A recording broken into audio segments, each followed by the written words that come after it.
నమస్కారం అండి.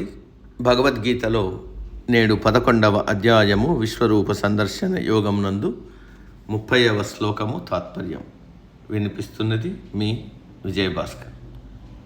లేలిహ్యసేగ్రసమానస్స మంతాల్లోకాన్ సమగ్రాన్ వదనైజ్వలద్భి తేజోభిరాపూర్వజగత్సమగ్రం భాసస్తవోగ్రాహ ప్రతపంతి విష్ణు. తాత్పర్యం: తాను ఊహించుకుంటున్న ఉపమానాలతో ఆ దృశ్యం మరింత భయానకంగా కనిపించింది అర్జునుడికి.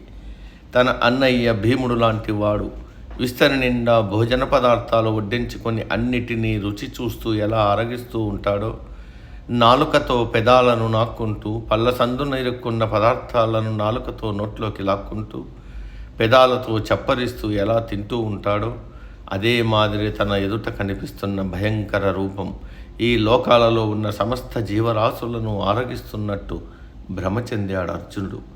కృష్ణ, ఏంటది? ఈ జనమేంటి? అన్ని లోకాలు నీ నోట్లోకి జొరబట్టం ఏంటి?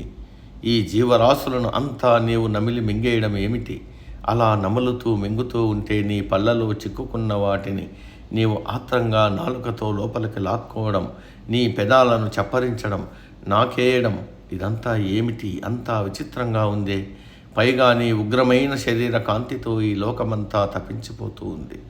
ఎవరు ఈ వేడిమికి వెలుతురుకు తట్టుకోలేకపోతున్నారు. ఇటువంటి రూపం చూసిన వారికి ఎవరికైనా ఒక సందేహం వస్తుంది.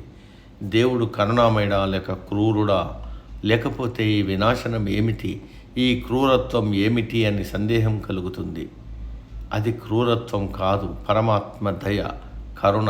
కాలం తీరిన వారు మరణిస్తే కదా కొత్త వారికి చోటు, ఆహారం దొరికేది. అలాగే వృద్ధాప్యంతో రోగాలతో బాధపడే వారికి పరమాత్మ విముక్తి కల్పిస్తున్నాడు. కాలం తీరిన జీవరాశులను అలాగే తనలోకి లాక్కుంటున్నాడు. కొత్తవారు రావడానికి అవకాశం కల్పిస్తున్నాడు.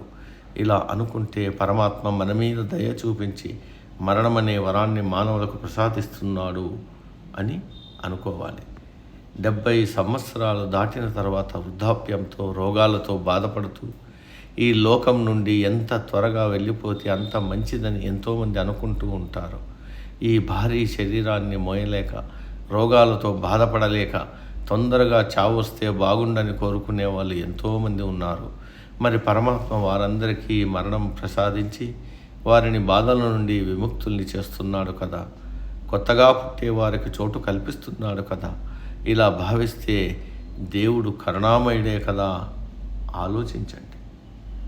నేటికి సమాప్తం. తదుపరి శ్లోకం రేపటి రోజు.